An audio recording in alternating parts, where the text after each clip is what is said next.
Taurus, paano kung ang mensaheng ito ang magbabago ng iyong buhay magpakailanman? Ang universo ay umaayon ngayon sa tatlong makapangyarihang puwersa, pera, karma, at pag-ibig, at ikaw ang nasa gitna nito. Ang matagal mo nang hinihintay na biyaya ay sa wakas paparating na, at ang tadhana ay naghahanda ng ibalik sa iyo ang lahat ng nawala, may kasama pang gantimpala. Hindi ito basta karaniwang pagbasa lamang, ito ay banal na senyas na nakalaan talagang matagpuan ka sa sandaling ito. Kung naramdaman mong may malaki talagang mangyayari, pagkatiwalaan mo ang pakiramdam na yan.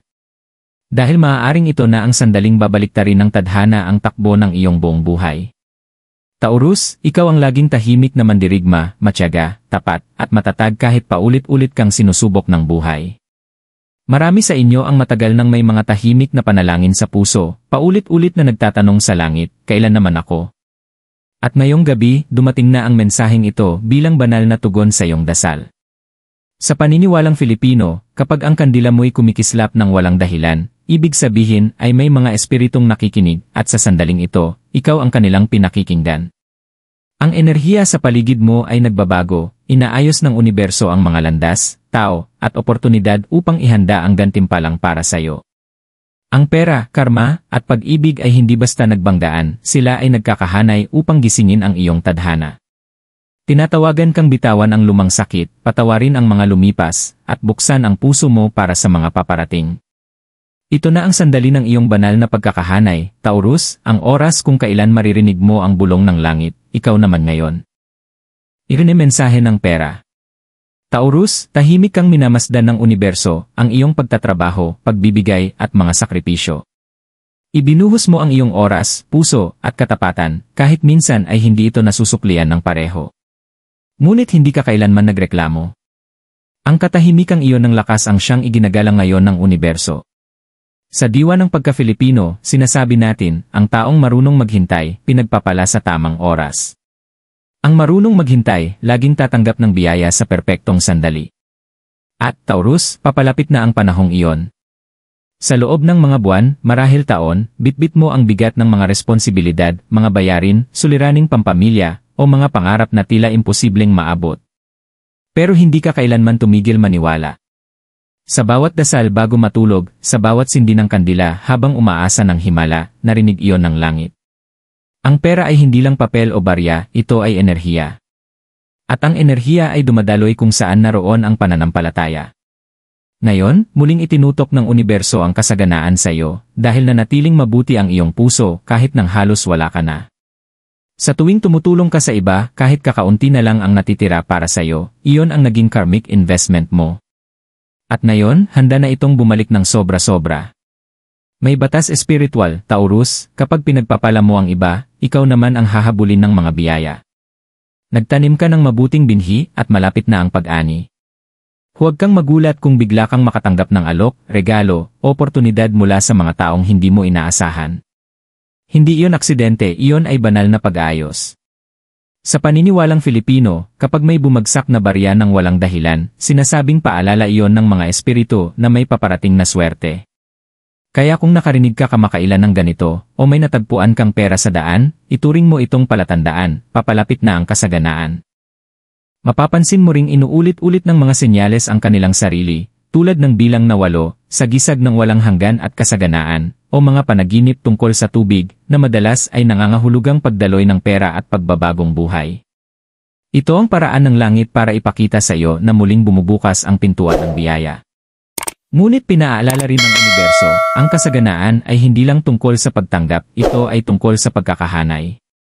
Upang manatiling dumadaloy ang yaman, linisin mo ang iyong enerhiya. Sindikaan mo ang berdeng kandila tuwing Biyernes ng gabi, kulay ng paglago at tagumpay. Ibulong mo ang dasal ng pasasalamat, hindi para sa mga kulang, kundi para sa mga paparating. Ang pasasalamat ay ginagawang magneto ang paghihintay. Kung nitong mga nakaraang araw ay nakakaramdam ka ng biglang malamig na hangin habang iniisip ang pera, o kung ang kandila mo'y kumikislap ng walang simoy ng hangin, ibig sabihin ay pinagpapala ng iyong mga ninuno ang iyong landas. Nakita nila ang iyong pagsisikap. Alam nila kung gaano karami ang tiniis mo. At ngayon, inihahanda na ang enerhiya ng gantimpala. Ngunit nagnanais din ang universo na maalala mo ito, kambal ang pera at karma. Kung dalisay ang iyong hangarin, mananatili ang iyong kasaganaan. Ngunit kung may sama ng loob o pagkakasala sa puso mo, maaantala ang mga biyaya. Kaya bago dumaloy ang kasaganaan, bitawan ang anumang bigat na dala mo. Patawarin ang mga utang, emosyonal man o espiritual. Pakawalan ng pagsisisi. Linisin ang iyong landas, at mapapansin mong biglang bibilis ang paggalaw ng lahat. Malapit mo nang mapagtanto, Taurus, na ang mga biyayang ipinagdasal mo ay hindi na huli, dumating sila sa tamang oras. Ang lahat ng pinagdaanan mo ay paghahanda, hindi parusa. Hindi kailanman nakakalimot ang universo sa pusong dalisay. Sa mga darating na linggo, asahan ang isang hindi inaasahang pagbabago, maaaring may oportunidad sa negosyo, lupa, o mana. Maaaring banggitin ng isang tao ang pangalan mo sa isang lugar ng oportunidad, at ang pagbabanggit na iyon ang magbabago ng lahat. Dahil kapag nagtagpo ang pera, karma, at tadhana, walang pintuang mananatiling sarado. Sindihan mo ang kandila mo ngayong gabi, Taurus. Ibulong mo ang iyong pangalan ng 3 beses. Pagkatapos ay sabihin, ang para sa akin, ay darating sa akin. Isinulat na ng universo ang iyong pangalan sa pahina ng kasaganaan, at malapit mo nang maramdaman kung ano ang tunay na kahulugan ng banal na tamang panahon. Iyan di aral ng karma. Taurus, dumaan ka sa mga unos na kakaunti lamang ang tunay na nakaunawa. Ibinigay mo ang iyong pag-ibig, tiwala, at katapatan sa mga taong minsan ay sinuklian ka ng katahimikan, pagtataksil o paglayo. Pero kahit nasaktan ka, nanatili kang mabuti.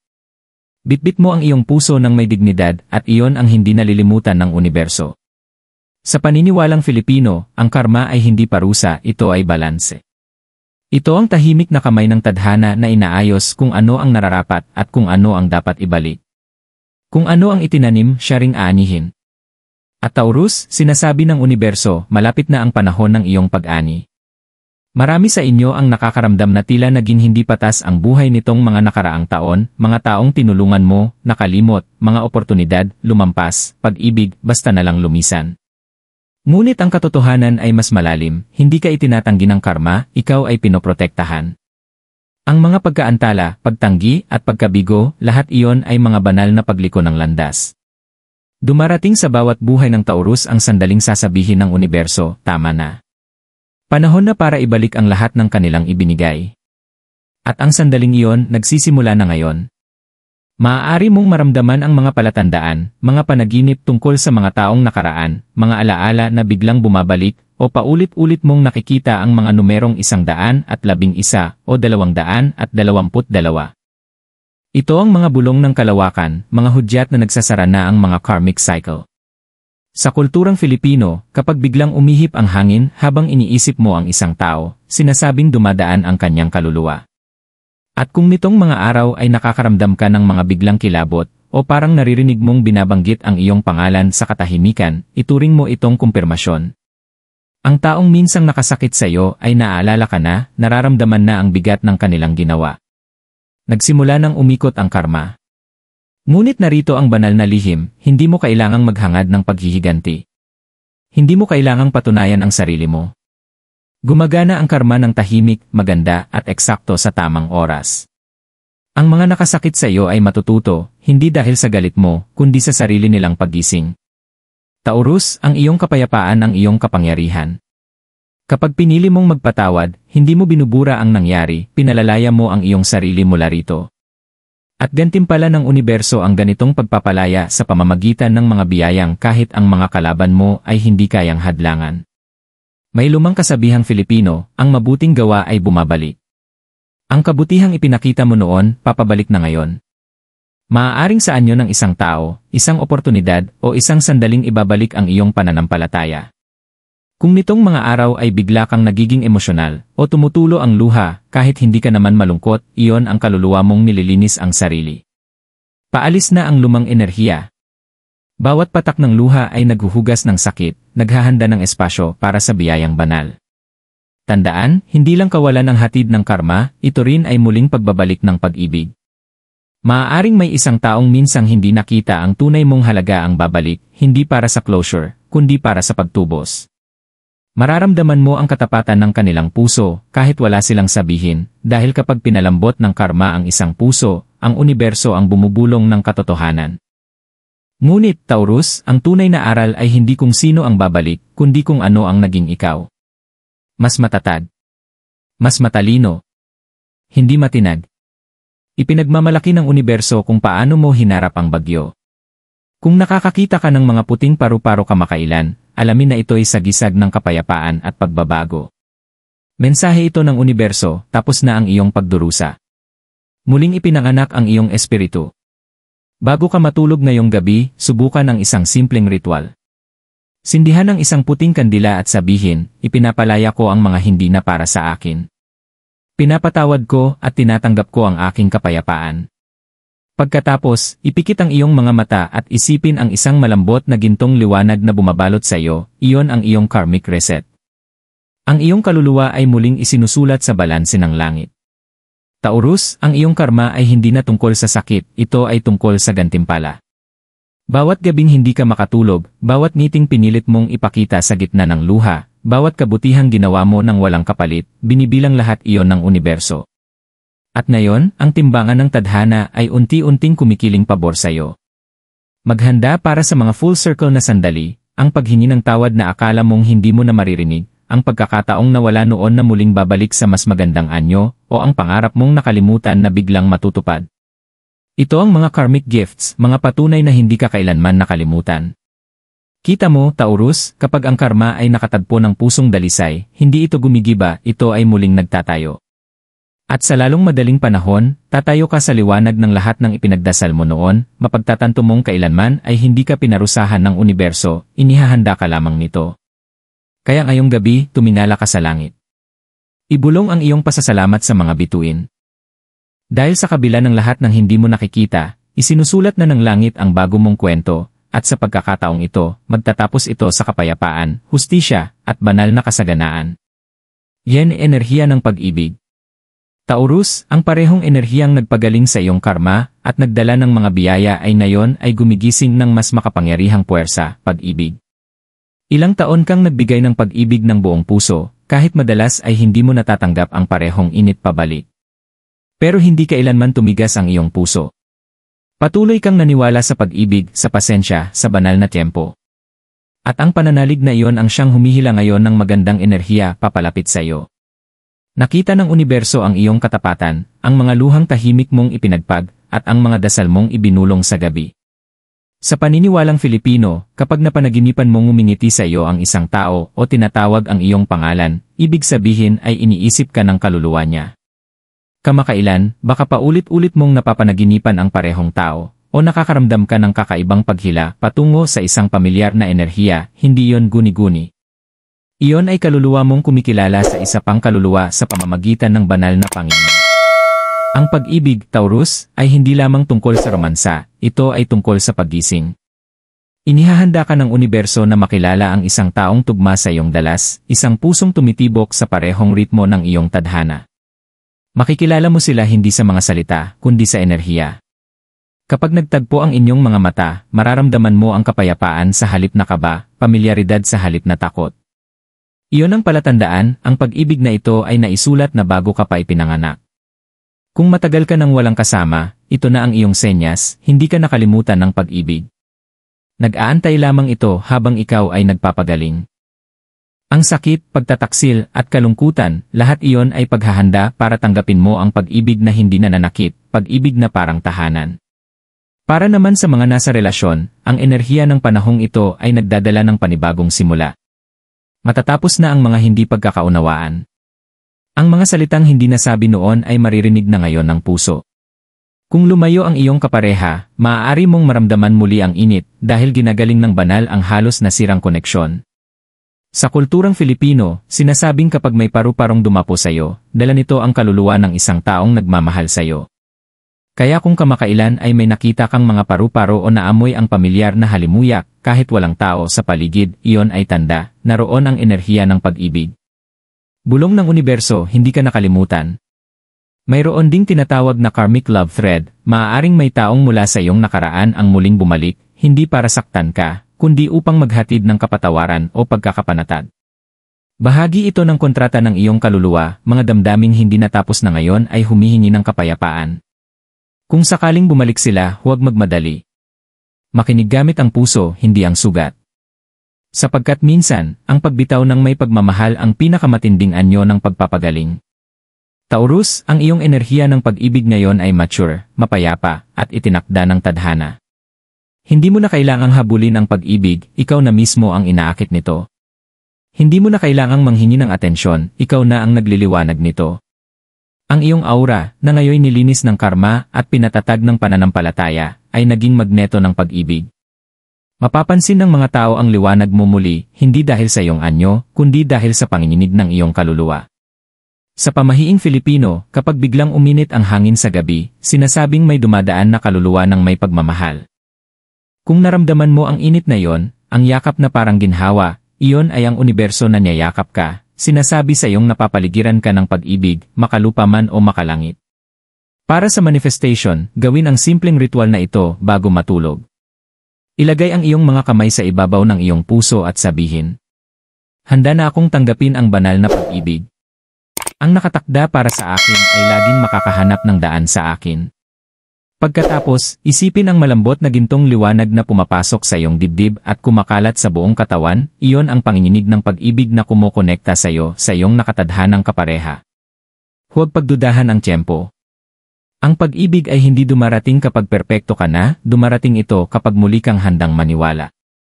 Kailangan kang basagin muna ng universo upang mapuno ka ng mas dalisay, mas malakas, at mas totoo. Anumang anyo ang kunin ng pag-ibig, tao man o banal na kapayapaan, isang bagay ang tiyak, babaguhin ka nito. Sapagkat kapag pumasok ang pag-ibig pagkatapos ng sakit, dala nito ang kagalingan, layunin, at kasaganaan. At narito ang isang katotohanang tanging Taurus lang ang tunay na nakakaunawa. Ang pusong minsang nabasag sa katahimikan ang siya ngayong magiging dahilan kung bakit muling maniniwala ang isang tao sa mga himala. Sa mga darating na araw, maaari kang makarinig ng musika na magpapaalala sa isang tao, o makakita ng mga hugis puso sa mga ulap, dahon, o kahit sa kape. Huwag mo itong ipagsawalang bahala, mga simbolo iyon ng kalawakan, mga paraan ng langit para ipakita sa iyo na ang iyong kwento ng pag-ibig ay muling isinusulat sa liwanag. Kapag muling kumislap ang kandila habang iniisip mo ang pag-ibig, mumiti ka. Ibig sabihin, binubulong ng universo ang iyong pangalan sa isa pang kaluluwa, kinokonekta kayo lampas sa oras at distansya. Kaya, Taurus, buksan mo muli ang iyong puso. Ang pag-ibig ay hindi mo kahinaan, ito ang iyong banal na kapangyarihan. At malapit mo nang maunawaan kung bakit kailangang pagdaanan mo ang lahat ng sakit, dahil inilaan ng tadhana para sa huli ang pinakabanal na anyo ng pag-ibig. Taurus, huminga ka ng malalim. Nadaanan mo ang bawat unos, binuhat mo ang bawat pasanin, at sa kabila ng lahat, natagpuan mo pa rin ang lakas para patuloy na maniwala. Ngayon, habang sabay-sabay nang nagkakahanay ang pera, karma, at pag-ibig, nais ng universo na maunawaan mo ang isang banal na katotohanan, lahat ng pinagdaanan mo ay sadyang nagdala sa iyo rito. Ang mga paghihirap ay hindi sumpa, mga pintuan silang kailangang buksan. Ang mga pagkaantala ay hindi pagtanggi, iyon ay ang banal na oras na kumikilos. Hinihirang, hinuhubog, at ginagabayan ka ng tadhana tungo sa isang kapalaran na hindi pwedeng mabuksan hanggat hindi pa handa ang iyong puso na tanggapin ito. Sa espiritualidad ng mga Filipino, sinasabi natin, walang aksidente sa tadhana. Walang nasayang, bawat taong umalis, bawat luhang tumulo, bawat dasal na ibinulong mo sa hating gabi, lahat ng iyon ay bahagi ng mas malawak na larawan, isang kosmikong paghahanda para sa iyong pag-angat. Ngayon, Taurus, umiikot na ang gulong ng kapalaran pabor sa iyo. Ang kasaganaan na ipinagdasal mo ay papalapit na sa iyong pintuan. Ang mga utang ng karma ay nililinis na, at ang pag-ibig na minsan mong tinalikuran ay muling bumabalik sa anyong payapa, totoo, at pamatagalan. Kung makikinig ka ng mabuti, mararamdaman mo ito. Ang banayad na katahimikan sa hangin. Ang init sa dibdib. Ang kapayapaang noon ay wala. Iyon ang kumpirmasyon ng universo na nagbago na ang iyong panginginig. Hindi ka na naghihintay, nasa pagtanggap ka na. Mas magiging malinaw na ngayon ang mga palatandaan. Isang kandilang kumikislap habang nagdarasal ka. Isang paru-parong dumapo malapit sa iyong bintana. Mga panaginip na sobrang totoo para baliwalain. Lahat ng ito ay mga bulong ng langit na nagsasabing, narinig ka namin, at ngayon, pinagpapalaka na namin. Bago matapos ang mensaheng ito, gawin mo ito ngayong gabi, isang simpleng ritual na may malalim na kapangyarihan. Sindihan ang isang puting kandila at ilagay ito malapit sa iyong puso. Pumikit at ibulong ng marahan. Handa na akong tumanggap. Ipinapalaya ko ang nakaraan, pinapatawad ko, at binubuksan ko ang aking puso para sa lahat ng nakatakdang sa akin. Pagkatapos, manatiling tahimik sa loob ng ilang sandali, hayaang maramdaman ng iyong kaluluwa ang kapayapaan. Dahil sa katahimikan na iyon, nakikinig ang langit. Taurus, papasok ka na sa bagong kabanata. Isang yugto kung saan malayang dumadaloy ang pera. Ibinabalik ng karma ang balanse. At ang pag-ibig ay nagiging likas na bahagi ng iyong pagkatao. Ang sakit na minsang naglarawan sa iyo noon, ay siya ngayong magiging patunay ng iyong muling pagbangon. Hindi lang mga biyaya ang ibinibigay sa iyo ng universo, ibinabalik nito ang lahat ng nawala, ngunit sa mas magandang anyo. Kaya ngayong gabi, maglakad ng may pasasalamat. Matulog na may pananampalataya. At pagbangon mo bukas, mumiti.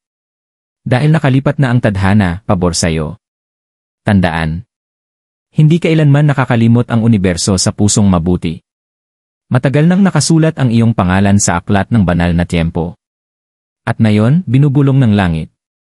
Ikaw naman ngayon, Taurus.